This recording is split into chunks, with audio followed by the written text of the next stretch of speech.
அன்பார்ந்த விருச்சக ராசினியர்களே, குரு பயிற்சி பலன்கள் செப்டம்பர் 11, 2017 அக்டோபர் 11, 2018 வரை. விருச்சக ராசி பொறுத்த வரைக்கும் குரு பகவான் 2 மற்றும் 5 ஆகிய பாவங்களுக்கு ஆதிபத்தியம் வகிக்கிறாரு. அதாவது 2ஆம் பாவம்னு சொல்லக்கூடிய குடும்பஸ்தானம், வாக்குஸ்தானம், 5ஆம் பாவம்னு சொல்லக்கூடிய பூர்வ புண்ணியஸ்தானம் மற்றும் குழந்தைகள் குறிக்கிற பாவகம்.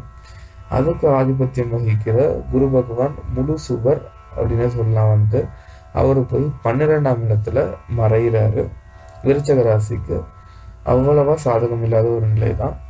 ஆனா இருந்தாலும் 12ல உட்காந்து 4ஆம் பாவத்தை பார்க்கறது விட்டு வீடு கட்டுறது, வாகனம் வாங்கிறது, அந்த மாதிரியான செயல்பாடுகள்ல ஈடுபட்டு அது மூலயமா விரயங்கள் ஆகணும். மற்றும் 6ஆம் இடத்தை பார்க்கறதுனால கொஞ்சம் நோய் இல்லை டாக்டர்கிட்ட கொஞ்சம் செலவு பண்ணுறது, அந்த மாதிரியான சூழ்நிலைகள்லாம் கொஞ்சம் ஏற்படுத்தும். பெரிய அளவில் இருக்காது. அது மட்டும் இல்லாமல் கோர்ட்டு, வக்கீல் கொஞ்சம் அதிகமாக அலைச்சல் பண்ணி சில காரியங்கள் சாதிக்கிற மாதிரியான சூழ்நிலைகள்லாம் இந்த குரு பயிற்சி உங்களுக்கு ஏற்படுத்தும்.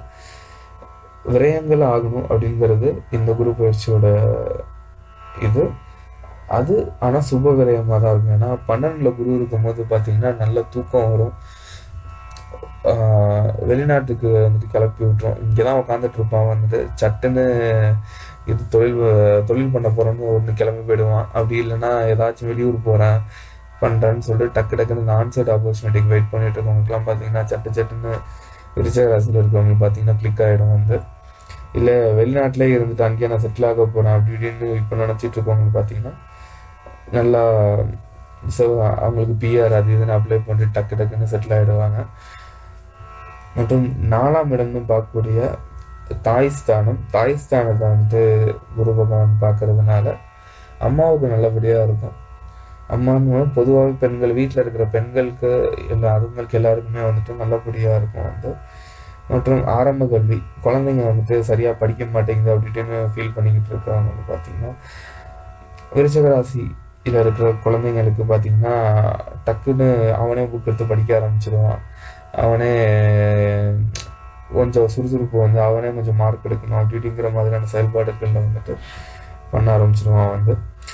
மற்றும் உங்களுக்கு கண்ணுக்கு தெரியாத எதிரிகள் எல்லாமே இந்த குரு பயிற்சியில் உங்களுக்கு வருவாங்க. உங்க பின்னாடியே நிற்பாங்க. டக்குன்னு காலை வாரி விட்டுருவாங்க. அதை நீங்கள் தான் ஐடென்டிஃபை பண்ணி அதை நீங்கள் சரிப்படுத்திக்கணும். மற்றும் ஆயுள்ங்கிறது தீர்க்கமாக இருக்குது. நரம்பு சம்மந்தப்பட்ட பிரச்சனைகள், சில பேருக்கு மூட்டு வலி, கால் வலி, அவங்களுக்குலாம் இருக்கிறவங்களுக்கு பார்த்தீங்கன்னா இந்த குரு பயிற்சியில் ஒரு ரிலீஃப் கிடைக்கும். அது மட்டும் இல்லாமல் பார்த்தீங்கன்னா தனஸ்தானத்துக்கு அதிபதியாக இருக்கிற குரு பகவான் 12ல மறைகிறதுனால என்னதான் குடும்பத்துக்குள்ளே நீங்கள் பணத்தை நீங்கள் சேமிக்கணும்னு நீங்கள் ட்ரை பண்ணிக்கிட்டு இருந்தாலும் ஏதாச்சும் ஒரு வகையில் பிக்கல் பிடுங்கள்னு பிடுங்கிட்டு தான் போகும். 4ஆம் இடம் வர பார்க்கறதுனால வீடு கட்டுறதுன்னு சில பேர் இறங்குவாங்க. அந்த மாதிரியான செயல்பாடுனால ஃபேமிலியிலேருந்து யாராச்சும் அவங்களுக்கு பணத்தை சப்போர்ட்டிவ் பண்ணி உங்களுக்கு எடுத்து கொடுக்குற மாதிரியான சூழ்நிலை ஏற்படும். இல்லை உங்கள் பேச்சு திறமையால் நீங்கள் அதிகமாக நீங்கள் பணத்தை ஈட்டி அது மூலயமா நீங்கள் செலவு பண்ணணும் அப்படிங்கிற சூழ்நிலைகள் எல்லாமே ஏற்படுத்தும். அதுக்கப்புறம் குழந்தைங்களுக்கு ஹையர் ஸ்டடீஸ்க்கு பண்ணுறது, அதுக்கான செலவுகள் கொஞ்சம் இது பண்ணோம். இல்லை குழந்தைங்களுக்கு படிப்பு சம்மந்தமாக உங்களாலேயே விடும். இந்த மாதிரியான சூழ்நிலை எல்லாமே இந்த குரு பயிற்சியில் கொடுக்கும். விருச்சக ராசி பொறுத்த வரைக்கும் பார்த்தீங்கன்னா சனி பகவான் வேற இத்தனை நாளாக உட்காந்து படாதபடுத்திக்கிட்டு இருந்தார். அவர் இப்போ தான் டிசம்பர் மாதம் கொஞ்சம் விலகி தனுசு ராசிக்கு போகிறாரு. அதனால கொஞ்சம் ரிலீஃபாக இருக்கும் விருச்சக ராசி பொறுத்த வரைக்கும். குரு பயிற்சி பாதகம்னு சொல்ல முடியாது, சாதகம்னு சொல்ல முடியாது, ஒரு மத்தியமமான பலனில் இருந்தாலும் சனி பகவான் உங்கள் ராசியை விட்டு விலகிறதுனால கொஞ்சம் நல்லா கொஞ்சம் ரிலீஃபான மாதிரி ஆயிடுவீங்க. ராகு கேது பயிற்சியும் ரொம்பவும் அஃபெக்ட் ஆகலை. அவங்களும் விருச்சக ராசிக்கு பார்த்தீங்கன்னா 3வது ஸ்தானத்தில் போய் நின்று கொஞ்சம் பாசிட்டிவான பலன் தான் அவங்களுக்கு கொடுக்க போகிறாரு. அதனால் சனி பயிற்சி மீடியமாக இருக்குது, குரு பயிற்சி மீடியமாக இருக்குது, ராகு கேது பயிற்சி உங்களுக்கு நல்லா இருக்கிறது. அதனால் ஒன்றும் பிரச்சனை இல்லை. செவ்வாய் தானே விருச்சக ராசியை பொறுத்த வரைக்கும்.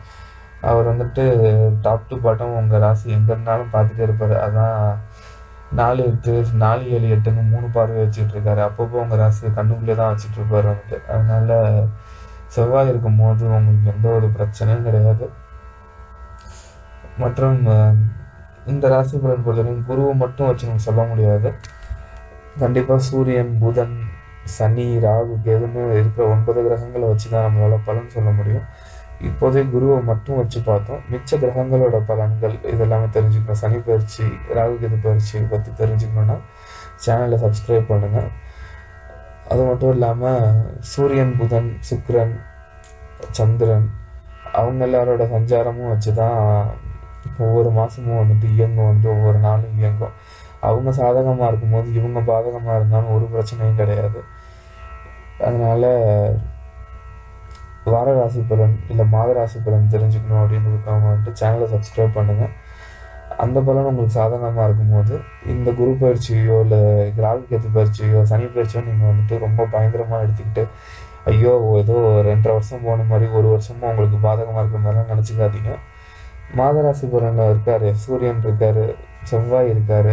அவங்களாம் அப்பப்போ ஷிஃப்ட் ஆகிட்டு இருக்கிறது. புதன்லாம் அவங்களுக்கு வந்துட்டு அப்படியே கைவிட்டுற மாட்டாங்க. அவங்க நல்ல பலன் கொடுக்கும்போது இந்த வருட கிரகங்களோட பலன்கள்ங்கிறது கொஞ்சம் தட்டுப்பாடும் வந்துட்டு. அதனால் அதை தெரிஞ்சுக்கிறதுக்கு சேனலை சப்ஸ்கிரைப் பண்ணுங்கள். நன்றி.